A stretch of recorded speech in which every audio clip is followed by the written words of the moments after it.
Olá, sexto ano! Eu espero que vocês tenham aproveitado as férias de vocês, mas hoje nós vamos retomar as nossas atividades e vamos falar de um assunto bem brasileiro mesmo, e é a arte indígena. Por quê? Porque o povo brasileiro está intimamente ligado ao povo indígena com relação às raízes, com relação à cultura, com relação ao artesanato, e hoje nós vamos conhecer e introduzir um pouquinho dessa arte. Tudo bem? Então, agora eu vou mostrar umas imagens aqui. Eu queria que vocês estivessem bem atentos para que a gente consiga entender, tá bom? Então, vamos lá. Vamos falar sobre um pouco sobre cerâmica. Por quê? O que a gente tem que entender primeiro é que a arte indígena está dividida em 5 partes. Essas 5 partes são cerâmica, pintura corporal, máscara, cestaria e plumagem. Então, nós temos 5 áreas da arte indígena que nós vamos precisar saber minimamente sobre elas, tá bom? E a primeira que nós vamos falar é a cerâmica, certo? Essa cerâmica aqui do fundo é uma cerâmica marajoara. Vocês podem ver os desenhos, são muito comuns para nós aqui, né? Principalmente ali na orla de Coraci, nós sempre vemos muitos trabalhos com essas imagens. Aí aqui nós vamos ver de quem é a responsabilidade por essa cerâmica. A cerâmica, para os povos indígenas, geralmente é feita pelas mulheres. Por quê? Porque os homens têm outras atividades. Na maioria das vezes, caça, pesca, mas essa parte mais manual fica com as mulheres. Então, essa cerâmica é feita pelas mulheres da tribo. E olha só, a primeira arte de cerâmica brasileira foi a marajoara. Foi a primeira arte que foi reconhecida como arte indígena e como arte brasileira, foi a arte marajoara. Então, para a gente aqui pode ser uma coisa super simples, né? Ah, eu vou ali e encontro um vaso marajoara. Mas tem uma riqueza artística muito grande, então é muito importante que nós saibamos disso. Um outro fator muito importante sobre a cerâmica dos povos indígenas é que mesmo eles fazendo tudo isso, eles não usam aquilo que a gente chama de roda de oleiro, roda do oleiro, que é aquela peça, né, que eles pisam e vai girando e eles vão conseguindo moldar o vaso. Então, tudo que é feito de maneira manual, 100%, certo? Agora nós vamos ver um pouco sobre as máscaras. As máscaras têm um grande significado, principalmente para o povo indígena. Por quê? Porque elas são muito utilizadas nos rituais. Então, assim, para nós, algumas coisas podem parecer muito simples, mas nas tribos tudo tem um grande significado. Então, assim como a cerâmica tem um significado, é uma exposição da arte deles.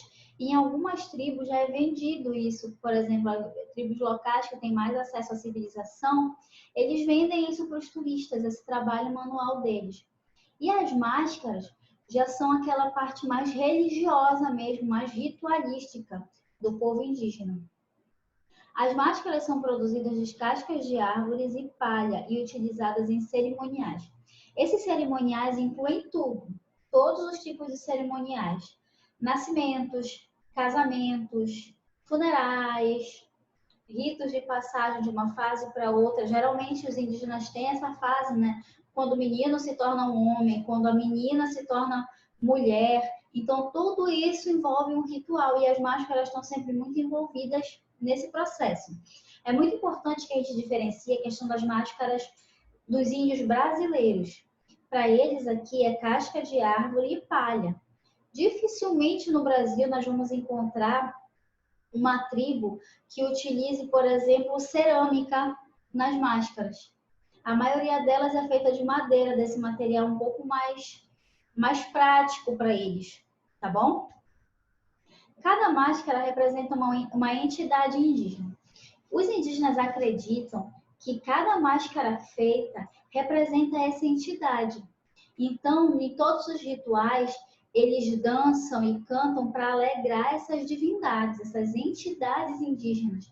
Então, para eles é muito importante essa representação. Não são só máscaras, elas representam alguma coisa.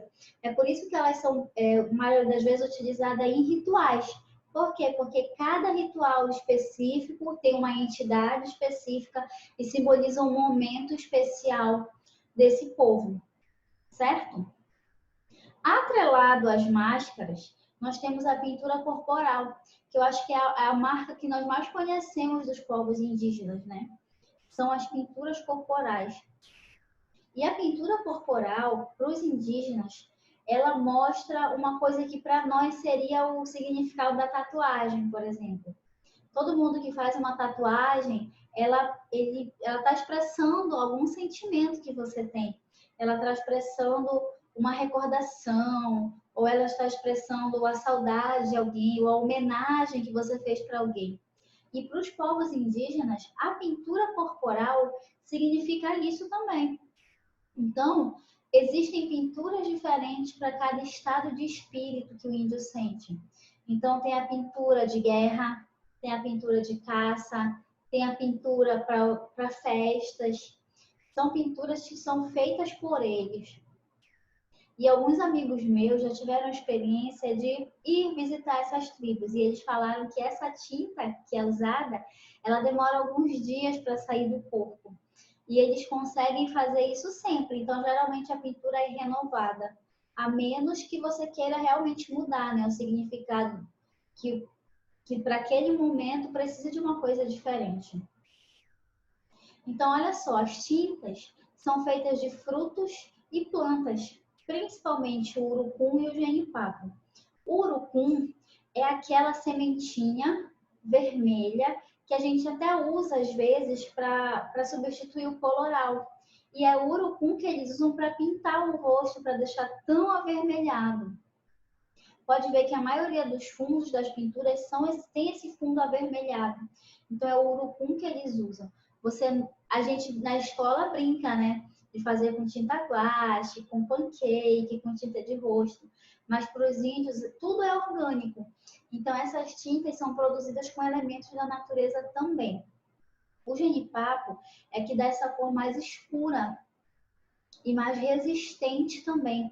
Então, esses dois elementos são os principais, mas é claro que tem as misturas para fazer os tons brancos, para fazer uma cor diferente, para dar uma durabilidade maior. Mas todas elas são tiradas de plantas ou dos frutos que a natureza oferece. Tudo deles é retirado de lá. Então, todas as inspirações e todas as manifestações artísticas deles têm a ver com a natureza, certo? E aí nós vamos para a cestaria. Cestaria é a arte de fazer cestas. Por quê? Porque os índios não utilizam armário, gavetas ou sacolas como nós costumamos usar. Eles usam dos cestos, certo? E nós vamos ver que esse cesto, ele pode ter várias funções. E ele tem, na verdade. Nós vamos ver que ele, para tudo, é o cesto. Tudo que você imaginar que o índio vai carregar e que ele vai armazenar, a menos que esteja em potes, no caso de cerâmica, eles vão estar nos cestos, certo? Então, aqui nós vamos ver alguns tipos de cestos que eles usam. Os cestos são geralmente produzidos pelas mulheres, assim como a cerâmica. Vocês lembram que eu falei que a maioria desses trabalhos manuais é feito pelas mulheres da tribo, porque é essa a ocupação delas. Cada um tem o seu lugar na tribo. Então, olha só, o primeiro cesto são os cestos coadores, que são para coar os líquidos. Então, esse cesto é trançado de uma maneira diferente. Todos os cestos indígenas são feitos através dos trançados. E é a forma de trançado que vai decidir a função dele. O segundo cesto são os cestos tamises, que são aqueles cestos para peneirar farinha, que é aquilo que a gente vê, né, que é um pouco maior, mais baixinho, mais arredondado, que é usado para peneirar farinha. Aí nós temos os cestos recipientes, que são para guardar diferentes materiais. É aqueles cestos que ficam geralmente nas ocas, né? Para armazenar o milho ou para armazenar algumas plumagens. São esses cestos que são utilizados mais para armazenamento mesmo, interno. Tem os cestos cargueiros, que são para transportar cargas, que é aqueles que a gente geralmente vê nas fotos amarrado nas costas dos índios. Eles são trançados de maneira resistente para conseguir suportar esses pesos todos.